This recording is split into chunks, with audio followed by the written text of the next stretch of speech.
and I used to see a burning, blazing grave in my dream, and I used to see myself in that grave. क्या आपको मालूम है कि कोई शख्स रात को ख्वाब में अपनी जलती हुई कब्र देख सकता है? क्या ये मुमकिन है कि कोई अदाकारा करोड़ों की दौलत और शोहरत को लात मारकर एक दिन अचानक सब कुछ छोड़ दे? मैं नमाज के लिए बैठी, मैं इतना रोई। उस वक्त मैंने सोची कि मैंने अपनी जिंदगी का कितना साल इसी दिन गाना बजाया, डांस किया, अस्तगफिरुल्लाह कैसे कैसे कपड़े पहने। और क्या आप यकीन कर सकते हैं कि जो लड़की जो कभी बेहद कंट्रोवर्शियल ऐड करती थी वही आज हिजाब पहने हुए अल्लाह की राह में खिदमत कर रही है। जब मैंने हिजाब ले लिया था तब मैंने मेरी मम्मी को भी सबसे पहले मैं दावत लेकर मेरी मम्मी के पास गई कि मम्मा आज से अभी आप भी हिजाब ले लो। आज की कहानी महज सिर्फ एक एक्ट्रेस की बायोग्राफी नहीं बल्कि एक ऐसे ट्रांसफॉर्मेशन की दास्तान है जो आखिर तक आपको अपनी निशिस्त से बांधे रखेगी। 21 अगस्त 1987 को मुंबई के धारवी में एक मिडिल क्लास घराने में एक बच्ची पैदा हुई जिसका नाम सना खान रखा गया। लेकिन क्या आप जानते हैं कि इस नन्ही बच्ची के वालिद केरला के कनौर से ताल्लुक रखते थे और मां सादिया मुंबई की थी। कौन जानता था कि ये बच्ची एक दिन बॉलीवुड में नाम कमाएगी और फिर इसी दुनिया को छोड़कर एक अजीम स्पिरिचुअल जर्नी का आगाज करेगी। 18 साल की उम्र में जब लड़कियां कॉलेज में पढ़ने में मसरूफ होती तो सना ने एक फैसला किया। उसने एविएशन में कैरियर बनाने का सोचा, लेकिन वक्त गुजारने के लिए उसने मॉडलिंग को पार्ट टाइम के तौर पर शुरू किया। क्या ये महज इत्तेफाक था या फिर किस्मत का खेल? क्योंकि ये पार्ट टाइम जॉब ही इसकी जिंदगी का टर्निंग पॉइंट बनने वाला था। सना कहती हैं, मैं 18 साल की थी जब मैंने इंडस्ट्री में कदम रखा। पोर्टफोलियो बनाना महंगा था लेकिन जज्बा मौजूद था। काउंटलेस ऑडिशन देने के बाद आखिरकार इसने एक डिसेंट पोर्टफोलियो तैयार किया और एड्स में शूटिंग शुरू की। 2005 में यही है हाई सोसाइटी के जरिए फिल्मों में डेब्यू के बाद सना की असली फेम की दास्तान तब शुरू हुई जब 2007 में वो अमूल माचो के इंतहाई कंट्रोवर्शियल एड में नजर आई। ये तो बड़ा टोनिंग है, ये लाइन आज भी लोग याद करते हैं। लेकिन क्या आप जानते हैं कि इस एड के पीछे कितना बड़ा स्ट्रॉम था? इस एड में सना को रेड ड्रेस में मर्द के अंडरवेयर धोते हुए एक्सट्रीमली प्रोवोकेटिव एक्सप्रेशन के साथ दिखाया गया। इंडियन गवर्नमेंट ने इसे सेक्सुअल प्रोफेनिटी की बुनियाद पर बैन कर दिया। लोगों ने प्रोटेस्ट किए, पोस्टर जलाए, लेकिन आयरोनिकली यही कंट्रोवर्सी सना को हाउस होल्ड नेम बना गई। फिर आया 2008 का साल जब सेलिम बर्सन ने सना खान को शाहरुख खान के साथ एक एड में देखकर सेलम ब्राथम में फिल्म के लिए अप्रोच किया। ये वही मूवमेंट था जब सना की रियल एक्टिंग जर्नी शुरू हुई। इस फिल्म टॉमबॉयश विलेज गर्ल में जानू का किरदार अदा करते हुए इसने 2009 में ITFA बेस्ट न्यू एक्ट्रेस का अवार्ड भी जीता। इसके बाद तो साउथ इंडस्ट्री के जैसे दरवाजे ही खुल गए। तेलुगु, तमिल, कन्नड़ा, मलयालम 14 लैंग्वेजेस में 50 से ज्यादा फिल्म एड्स किए, लेकिन सबसे ज्यादा फेमस उसको किसने बनाया? वो था 2012 में बिग बॉस का सफर। 2012 में बिग बॉस सीजन 6 में एंट्री ने सना खान की जिंदगी का रुख ही मोड़ दिया। घर में इसके फ्रेंडशिप, फाइट्स, इमोशंस, ब्रेकडाउन सब कुछ टेलीविजन स्क्रीन पर लाइव आ रहे थे। शो के होस्ट सलमान खान का इस पर खास सॉफ्ट कॉर्नर था। लेकिन यहाँ एक दिलचस्प ट्विस्ट आया जब सलमान खान ने सना खान को राइवल कंटेस्टेंट के स्पॉट में देखा तो उसकी अग्रेसिवनेस और बॉटम अप इमोशंस देखकर वो हैरान रह गया। ये वही मोमेंट था जब सलमान और सोहेल खान ने फैसला किया कि सना खान जे हो के लिए परफेक्ट हैं। थर्ड पोजीशन तक पहुंचने के बाद सना को बॉलीवुड का टिकट भी मिल गया। जे हो, वजह तुम हो, टॉयलेट, एक प्रेम कथा जैसी फिल्म्स के बाद सना के पास सब कुछ था। फेम, मनी, रिकॉग्नाइजेशन, लेकिन क्या मिसिंग था? सना खुद कहती हैं, मेरे पास सब कुछ था, नाम, शोहरत, पैसा, जो मैं चाहती थी वो कर सकती थी, लेकिन एक चीज मिसिंग थी, वो था दिल का सुकून। 2019 का रमजान, ये वो टाइम पीरियड था जब सना खान की जिंदगी में सबसे मिस्टीरियस और लाइफ चेंजिंग इवेंट्स होना शुरू हुए।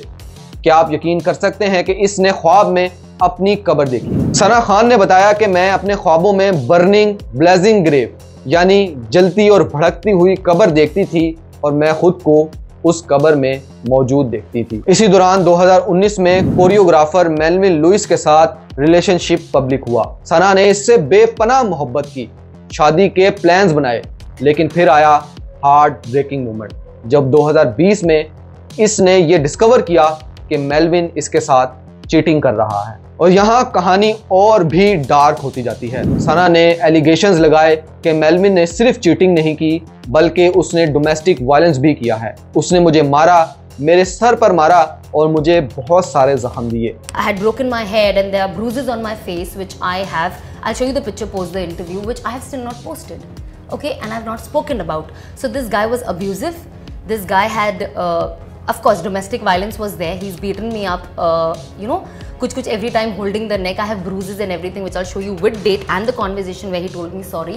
ये ब्रेकअप इसके लिए डाइवर्सिटिंग था। डिप्रेशन, एंजाइटी और यहाँ तक के सुसाइडल थॉट्स तक आने लगे। फिर आया 2019 का अगस्त। 2019 का अगस्त ये वो साल था जब सना का बर्थडे था। रात इस्लामिक स्पीचेस सुनने के बाद उसने एक मैसेज पढ़ा। वो मैसेज था कि आप नहीं चाहती कि आपका आखिरी दिन हिजाब पहनने का पहला दिन हो। ये लाइन उसके दिल को छू गई। सुबह उठकर सना ने स्कार्फ लिया, कैप पहना और खुद से कहा मैं इसे कभी नहीं उतारूंगी। इस दिन से लेकर आज तक सना खान ने हिजाब पहनना शुरू किया और आज तक हिजाब पहना हुआ है। ये वो दिन था जब उसकी स्पिरिचुअल जर्नी का आगाज हुआ। 8 अक्टूबर 2020 ये वो तारीख थी जब सना ने पूरी एंटरटेनमेंट इंडस्ट्री को शॉक कर दिया। इसने इंस्टाग्राम पर एक लंबा नोट लिखा, आज से मैंने ये फैसला किया है कि मैं अपना शोबिज लाइफस्टाइल को हमेशा के लिए अलविदा कहूं और ह्यूमैनिटी की सर्विस करूं। ये फैसला कितना डिफिकल्ट था।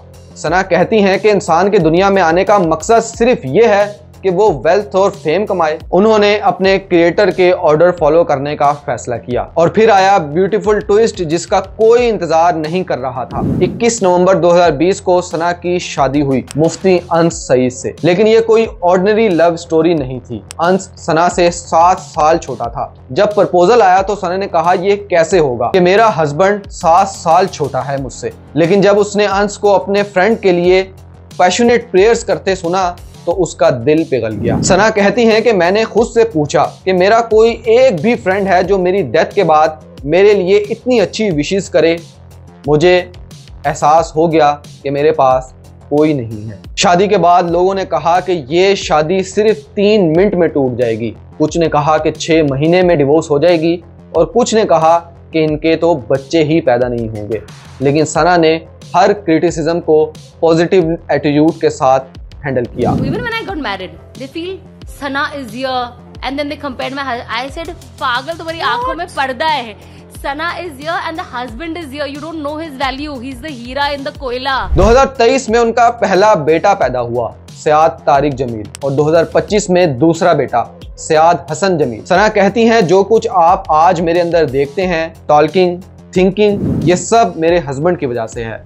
मैं इसे 100% क्रेडिट देती हूँ। आज सना सक्सेसफुल बिजनेस वूमन है। इसने अंधेरी मुंबई में अपना स्किन केयर फेस स्पा शुरू किया। वो अपने इंस्टाग्राम पर इस्लामिक टीचिंग्स शेयर करती हैं और वो ह्यूमैनिटी की सर्विस में लगी रहती हैं। तो ये थी सना खान की मुकम्मल जर्नी। एक ऑर्डिनरी गर्ल से मॉडल बनना, कंट्रोवर्सी से फेम बनाना, साउथ इंडस्ट्री से बिग बॉस सक्सेस से बॉलीवुड तक का सफर, हार्ट ब्रेक से स्पिरिचुअल, डिप्रेशन अवेकनिंग से शोबिस छोड़ना और आखिर में इनर पीस और ट्रू लव्स का मिलना। आज हम जब सना खान की स्टोरी सुनते हैं तो हमें महसूस होता है कि ये महज सिर्फ कोइंसिडेंस नहीं बल्कि प्लान्ड जर्नी थी। हर स्ट्रगल, हर कंट्रोवर्सी, हर हार्ट ब्रेक ने इसे डेस्टिनेशन तक पहुंचाया जहां वो ट्रूली हैप्पी है। सना का मैसेज क्लियर है कि लाइफ में पीस और पर्पस सबसे ज्यादा इंपॉर्टेंट है, फेम और मनी नहीं। इसने प्रूव किया कि करेज के साथ कोई भी अपनी वैल्यूज के लिए स्टैंड ले सकता है, चाहे वो कितना ही डिफिकल्ट क्यों ना हो। आज सना खान की ये इंस्पायरिंग जर्नी हमें सिखाती है कि समटाइम्स आपको कुछ छोड़ना पड़ता है ताकि अपनी रियल हैप्पीनेस फाइंड कर सकें। ये सना खान का ट्रांसफॉर्मेशन है, from glamour to spiritual, from loneliness to love, confusion to clarity और सबसे ज्यादा important from searching to finding inner piece.